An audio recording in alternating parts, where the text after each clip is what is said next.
Hello everyone. तो कैसे हो आप लोग। तो इस वीडियो में मैं बताऊंगी कि मेरी जर्नी एंड मेरी स्टोरी नीट को लेते हुए एंड कैसे मैंने प्रिपरेशन स्टार्ट की थी and what is my marks and कैसे मैंने इम्प्रूवमेंट किया था।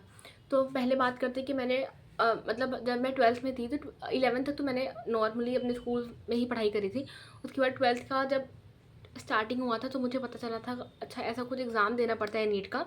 और मुझे ये बिल्कुल भी आइडिया नहीं था कि इतने सारे बच्चे इसको एग्ज़ाम को देते हैं और बहुत लोग तो 11th और 12th से फाउंडेशन बैच करते हैं एंड बहुत लोग बहुत ज़्यादा ही सीरियस होकर पढ़ाई करते हो। ऑनलाइन कोचिंग करनी पड़ती है, मतलब कोचिंग करनी पड़ती है इस एग्ज़ाम के लिए। तो मुझे इतना आइडिया नहीं था, तो मैंने घर में ही बस ऐसे ही प्रिपरेशन स्टार्ट करी थी कि मुझे हाँ नीट करना है, मुझे निकालना है एग्ज़ाम को। एंड मैंने प्रिपरेशन स्टार्ट करी थी। मेरा प्रिपरेशन मेरे हिसाब से अच्छा चल रहा था, बट वो अच्छा नहीं चल रहा था। मैं सिर्फ थ्योरी पढ़ती थी और मुझे न्यूमेरिकल और ना ही कोई गाइडेंस था, ना ही मेरे घर में किसी ने किया है। तो इतना मुझे आइडिया भी नहीं था कि एग्ज़ाम में कैसे निकालते, बट फिर भी मैंने प्रिपरेशन अपना स्टार्ट कर दिया था। 12th में ही मैंने ऑनलाइन बैच लिया था। उस समय नया नया बैच आया था पीडब्ल्यू का, तो वही मैंने लिया था एंड मैंने पढ़ना स्टार्ट कर दिया था।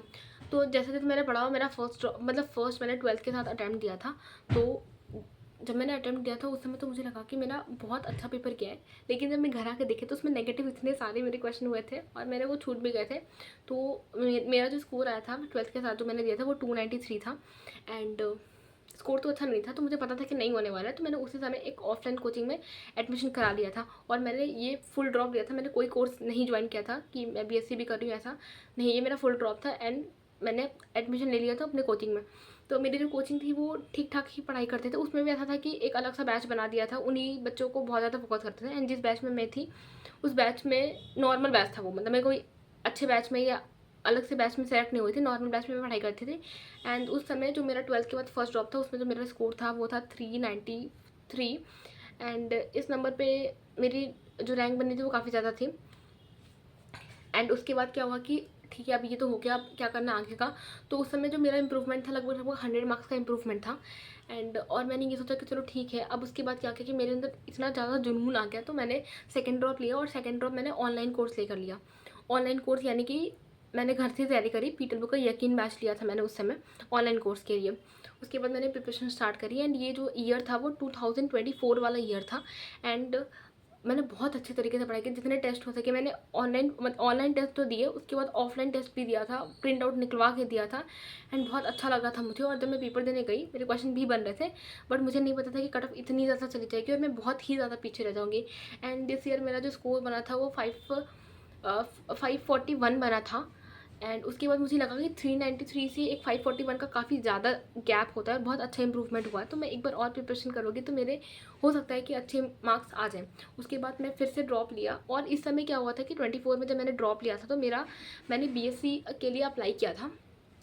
सीयूईटी का एग्ज़ाम दिया था मैंने और सीयूईटी में मुझे BHU Banaras Hindu university allot हुआ था बीएससी के लिए, जूलॉजी का है।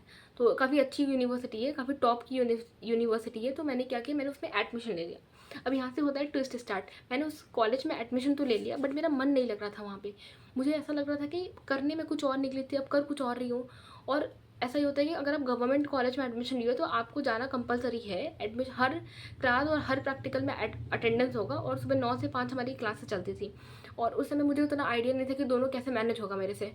तो मैं 1-2 दिन क्लास गई और मैंने देखा कि हर में वो अटेंडेंस ले रहे हैं और हर में ही, और मैंने बिना कुछ सोचे समझे ये डिसीजन ले लिया कि बस मुझे नहीं करना, बीएससी मुझे नहीं करनी। और उस समय मैं फिर उसके बाद कुछ दिन बाद, मतलब मैं थी जहाँ पे बनारस, मतलब बीएचयू में मैंने एडमिशन कैंसिल नहीं करा था बट मैं कॉलेज नहीं जाती थी। तो मैंने वहीं पे कहीं आसपास ही हॉस्टल लिया था उस समय। उसके बाद 1 महीने बाद उनका कॉल आता है कि आपको हॉस्टल अलॉट हो गया बीएचयू में। तो मैं कॉलेज तो जा नहीं रही हूँ तो हॉस्टल का क्या करूँगी, तो मैंने उनको एप्लीकेशन दे दिया कि मुझे हॉस्टल नहीं चाहिए। फिर उसके बाद मेरा एडमिशन, उस कॉलेज में मेरा नाम था बट मैं कॉलेज नहीं जाती थी और मैंने कोई एग्ज़ाम नहीं दिया था वहाँ का, ना ही कुछ मैंने कंप्लीट किया था।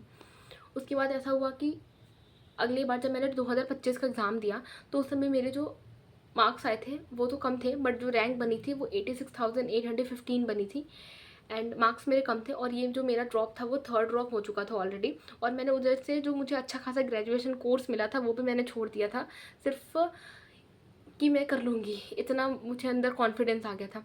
फिर 2025 में मैंने बीएचयू गई मैं, और बीएचयू से मैंने एडमिशन कैंसिल कराया क्योंकि फर्स्ट ईयर ऑलरेडी कंप्लीट हो चुका था, मैंने कोई भी एग्ज़ाम नहीं दिया था तो वो मुझे वैसे भी नहीं बैठने देते।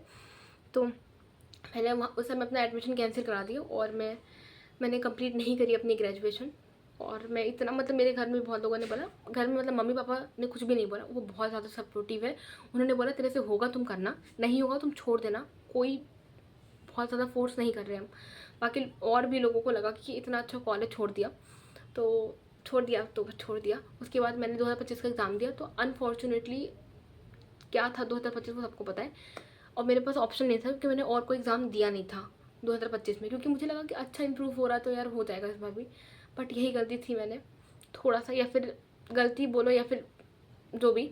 उसके बाद मैंने फिर से प्रिपरेशन स्टार्ट करी, और जो भी मैंने मिस्टेक करी थी अपनी स्पीड वगैरह पे, जो भी मेरे से गलती हुई थी सब इम्प्रूव किया था मैंने इस बार। 2026 एग्ज़ाम हुआ 3 मई को, एंड मेरे जो 3 मई वाले में एग्ज़ाम में स्कोर आ रहे थे वो समथिंग 600 समथिंग आ रहे थे। एंड मुझे लगा कि चलो ठीक है, एक बार देखते काउंसलिंग या कॉलेज शायद मिल जाए अगर पेपर लीक नहीं होता, या अगर ठीक है मेरे को MBBS नहीं मिली तो मैं कोई और कोर्स भी ले लूँगी। इसके पहले से ये था कि MBBS ही लूँगी और कोई कोर्स नहीं लूँगी। तो फिर मैंने उसके बाद वेट किया, तो तब से पता चला कि एग्ज़ाम कैंसिल हो चुका है, अब रीनीट एग्ज़ाम होगा। इस बार तो ये अच्छा था कि मैंने इस बार एम्स पैरामेडिकल का भी एग्ज़ाम भरा था, तो थोड़ा सा ये सुकून था कि चलो इधर नहीं हो तो उधर से कुछ तो कर लेंगे इस बार। और जो मैंने उधर से ग्रेजुएशन छोड़ रखी थी उसका तो पता ही नहीं। उसके बाद ये जो एग्ज़ाम दिया रीनीट 2026 का, क्या ही एग्ज़ाम था। मतलब गलती उनकी, पेपर उन्होंने उनकी वजह से लीक हुआ, सब कुछ गलती उनकी, फिर भी बच्चों को वो हार्ड पेपर देके पता नहीं क्या ही बताना चाहते हैं वो। तो अब इसका जो रिजल्ट है और जो भी मार्क्स है वो सब मैंने बताया है पहले अपने वीडियोस में, अब तक वहाँ चेक कर सकते हो, या जब रिजल्ट आएगा तो मैं वीडियो अपलोड कर दूँगी कि कितने मेरे मार्क्स बन रहे हो, कितनी मेरी रैंक आई। और एम्स पैरामेडिकल का भी एग्ज़ाम था, वो भी मेरा हो गया है, एंड उसमें मेरी रैंक जो थी 166 वो मैंने बता दी है कि मेरी 166 रैंक बन रही है। अब आगे देखती हूँ मैं क्या करती हूँ, अगर इसमें मिला तो ठीक, नहीं तो बाकी मेरे पास एक ऑप्शन तो है, बाकी अभी देखते हैं क्या होता है। एंड